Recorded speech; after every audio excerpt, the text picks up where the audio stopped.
What's going on, guys? I had a couple minutes here before my next meeting started, so really fast I wanted to just run through a few different ways that I've seen people make more on P4P. So here's 6 things to think about. In no particular order, I'm just going to start with the biggest one.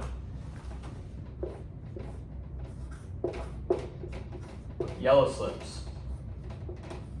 Minimizing yellow slips will definitely help you make more on P4P.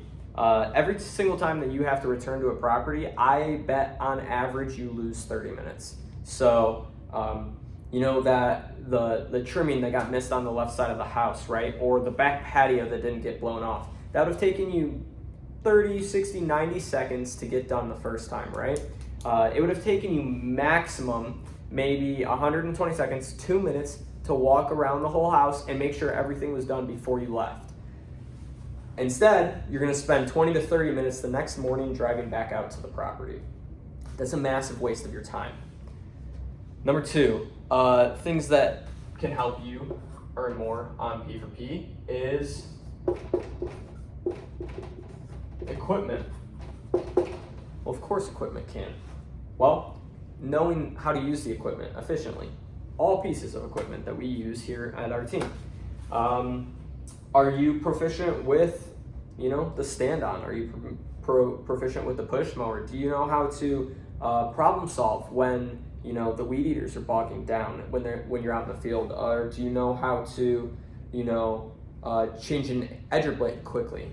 Different things like that. Are you proficient with all pieces of equipment? Do you know how they all operate? Do you think about which direction you're going with the string trimmer so that you're throwing grass into the lawn instead of into the bed? Things like that, so that you don't have to go blow out the bed, or so that you have to blow out less off the sidewalks. That all saves you time, right? So if you're going counterclockwise around the house, that will save you some time with the string trimmer, right? How do you, are you good enough to mow with the mower to only leave maybe a ½ an inch on each side when you're doing your lines, your striping, or are you overlapping half of the deck on the lines that you just covered? Number 3. Stops and breaks. I'm just going to write stops. So stops and breaks. This can be anything from grabbing lunch. So I recommend packing a lunch, right? Not only is it cheaper, it'll help you save money and, invest and do whatever you want to do, move out or whatever stage of life you're at, buy a house. Breaks, it can also be things like, using the restroom. If you've been mowing a route for the last month, we should know where the porta potties are along that, or even, just the gas stations, right? So are we planning appropriately? Are we, learning our routes? Do we know when a good time to stop is? Are we packing foods that we can snack and eat in between stops so that, we never actually have any downtime? 4. This one seems a little unorthodox, but it's work out. If you work out, if you go to the gym, if you run, currently we give an $80 reimbursement for any of the North Carolina locations. We give a reimbursement for gym memberships. There's a reason behind that. We want you to be physically fit. This is a really hard job. The more physically fit you are, the easier the job will be. And it's kind of a conundrum, because in the beginning you're going to be so tired from working that you don't want to go work out. But if you push yourself to work out either in the mornings or in the evenings, you will eventually become more and more fit, right? You'll become stronger, your cardio health will become better, and the job will become easier. You'll be able to do more faster and for longer periods of time, right? You will need less breaks. Your body will be able to regulate temperature, and you won't have to cool down as much. You can, pull more tarps of leaves, different things like that, right? Number 5, we got truck time.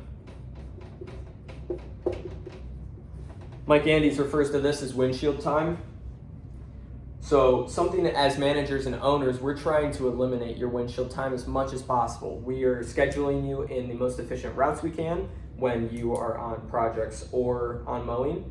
Projects, you're typically at 1 to 2 houses, so there's minimal windshield time, right? But if you're getting in the truck and you're leaving the job site, well then that's increasing your time, right? So let's say you're working on a property, it's you and one other guy. There's no point in both of you going to the dump, dumping debris, and then getting the fresh mulch and coming back, right?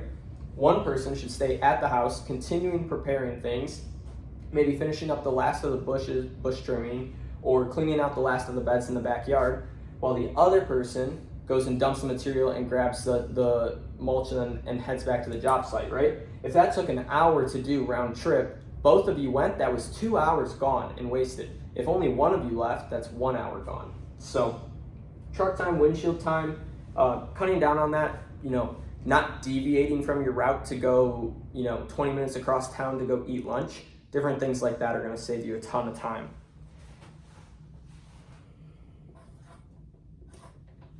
Number 6, efficiency on site, right? So are we carrying a, trimmer string with us? Do we have trimmer string in our pocket so that we don't have to walk back to the truck if we run out in the backyard? Are we cutting the lawn in an efficient manner? Are we parking the truck, at the front left of the house on the curbside so that, all of our tools, all the hand tools are on the side of the lawn and you're not walking around the truck, right? Think about it. If you're saving, I didn't even write this up here on site. Sorry, folks. So time on site, if you're saving, let's just say you can do all the little things, so you save 1 minute between the mower and then 1 minute on the string trimmer and then 1 minute on the edger and then 1 minute on the blower, right? If you save 1 minute on all of those things and you mow 15 lawns in a day, right? Well, 15 times 4 is 60, right? You just saved yourself 1 whole hour by saving 1 minute per piece of equipment while you were on site, right? You can easily use 60 seconds to walk back to the truck to grab some string trimmer. So there's 6 things to think about. My question for you is, what else do you guys do to save time and be faster on P4P? Leave something in the comments and tell us what all you guys are doing to be faster on P4P. Thanks.